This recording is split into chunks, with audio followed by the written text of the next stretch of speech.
Hello there, ladies and gentlemen. This is going to be part two of the ongoing Lovecraftian AI series, and so far things are going great. I really like this second one. It's Lovecraft through and through. I was originally going to call this one the Ark or the Ark Elysium, but I think it would be better to stick with the Thing in the Mirrors, because that just sounds fun. Um, yeah, I think I'll just start it off and then we'll talk more about it afterwards because there's lots that I want to talk about on this one. So I'll just get going here so you can hear the story. Alrighty, this is The Thing in the Mirrors. In the cold expanse of space, where light itself seemed to grow weary, the Ark Elysium drifted through the nebula like a lonely ghost. It had been generations since the great ship departed from Earth, destined for a distant, forgotten star. Its mission, to chart the fringes of known space and carry humanity into the unexplored depths of the cosmos. But over time, the crew became stories, their lives legends, and then mere echoes in the dark corridors of the ship. Luna Drake, a xenoarchaeologist, was among the last of the true-born descendants of Earth. She had spent years studying the bizarre fragments of alien architecture they encountered along their journey, but nothing prepared her for the uncharted system into which they stumbled. There, circling a star like a dim, dying ember, was a planet obscured by dense, greenish clouds, its surface visible only in brief flickers of sickly light. The data logs called it Mira 13. Curiosity overwhelmed caution as they descended into the planet's atmosphere. The Elysium scanner sputtered, systems lagging, as if some invisible hand resisted their approach. Through flickering view screens, Luna saw a landscape riddled with cyclopean structures, colossal and alien beyond comprehension. Towers rose into the eternal twilight, their forms twisted and jagged, looming like the half-rotted bones of some forgotten god. No human hand had touched these monoliths, nor could any human mind fathom their purpose. As they landed, a strange vibration rippled through the ship, causing lights to dim and screens to flash with static. But Luna's awe drowned out her unease, and donning her suit, she stepped out onto the surface, her breath catching as she stared up at those impossible structures. Time felt warped here, stretched thin over some dark abyss just beneath reality. Soon, she found what looked like an entrance, a doorway as tall as a skyscraper, edged with markings that defied translation, seemingly alive, their forms shifting with every glance. Against her better judgment, she entered, descending into the bowels of the ruin.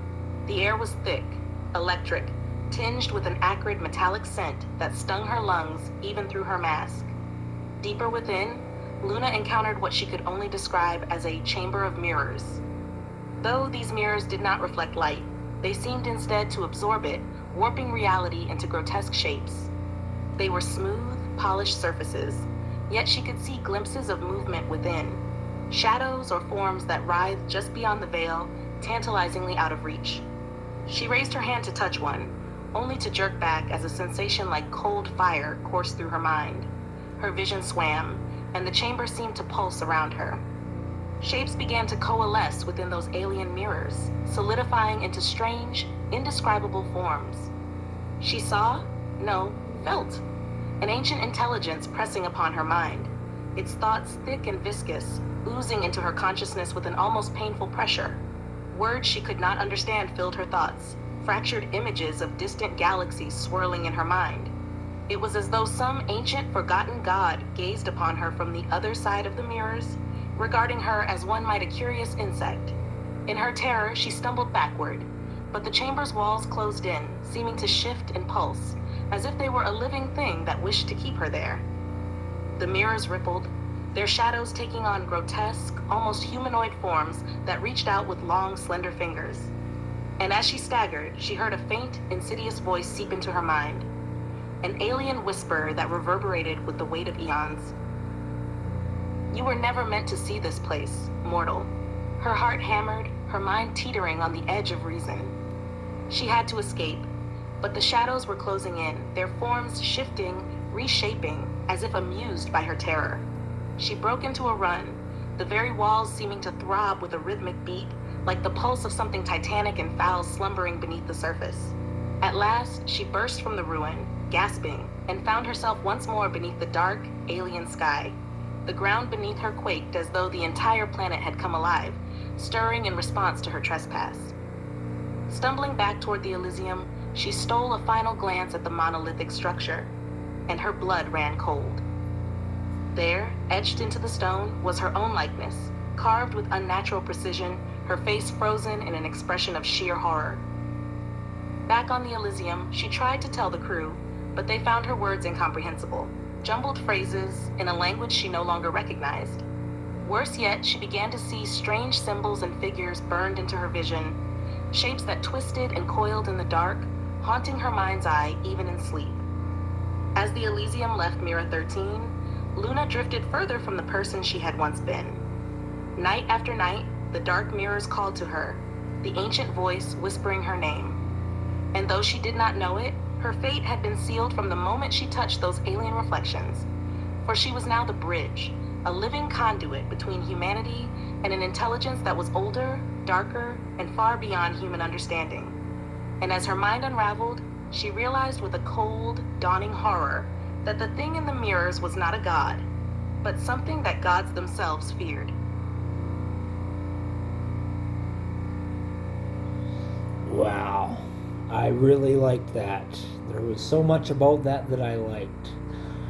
I really loved that last line.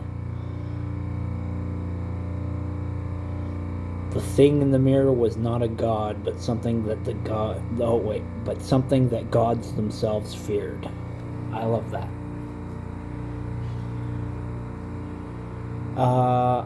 I just had this thought listening to it this last time, though. The one very un-Lovecraft thing about this story is that the main character is a woman. That never happens in Lovecraft. Lovecraft is notorious for having almost no women in his stories at all. But this whole story just drips with Lovecraft goodness. It only has like one character. That's kind of common in a lot of stories where it's just kind of following one person around.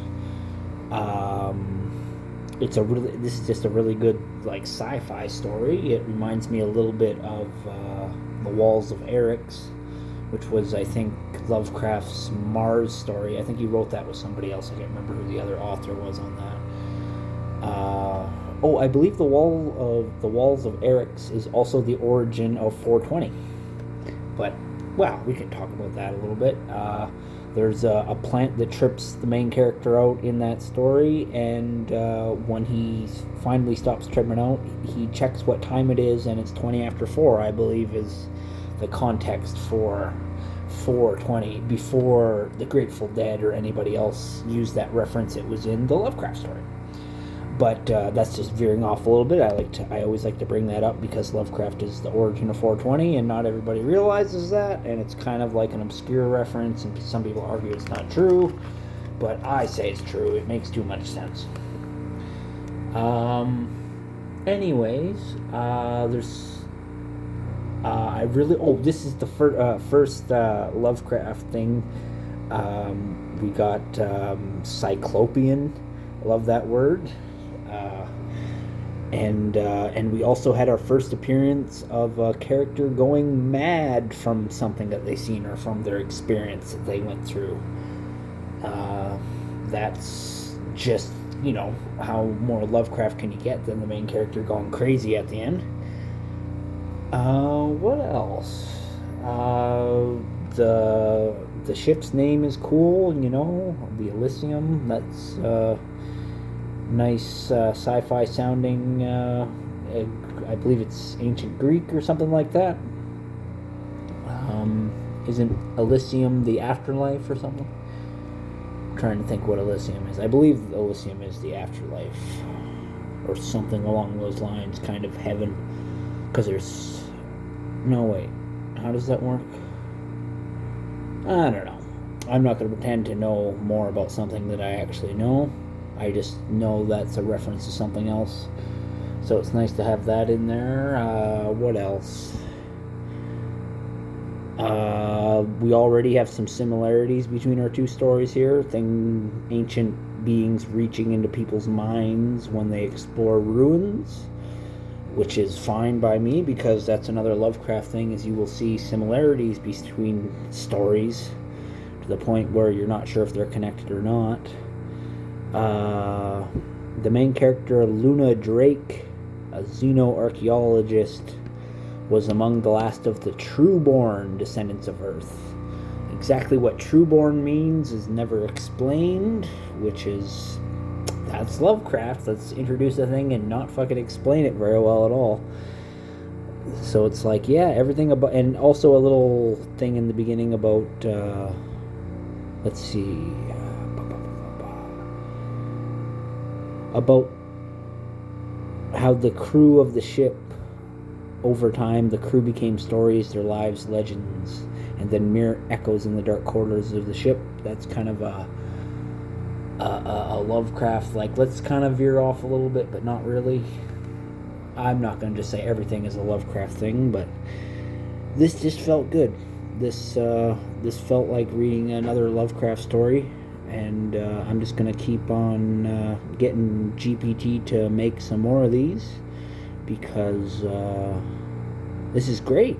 Like, this is just like listening to more Lovecraft audio. It's all new. Also, the descriptions of the mirrors were nice and spooky and force you to imagine. And I'm surprised that ChatGPT does that it doesn't actually have a concrete thing that it's describing. It's describing a mirror that absorbs light. And you think you might know what that looks like, because when you think about it, if something absorbed light, you wouldn't be able to see it, probably, because of how light works. But it's also not saying that it's invisible. It's saying that it is shaping the world into grotesque shapes. So it's like saying that it's giving you a distorted view of the world, but yet somehow it's sucking in light, and it's like, what does that mean? And it's like, yeah, exactly, like a Lovecraft thing. It's so weird you can't really describe it. And it conjures up an indescribable image, which is exactly what you want for Lovecraft. So I'm just tickled pink with this one. I'm just going to see what it brings next, and that has been The Thing in the Mirror. Or wait, mirror or mirrors? I figured this out. I always use part of the story, usually. Yes, The Thing in the Mirrors. Thank you. And thank you for listening.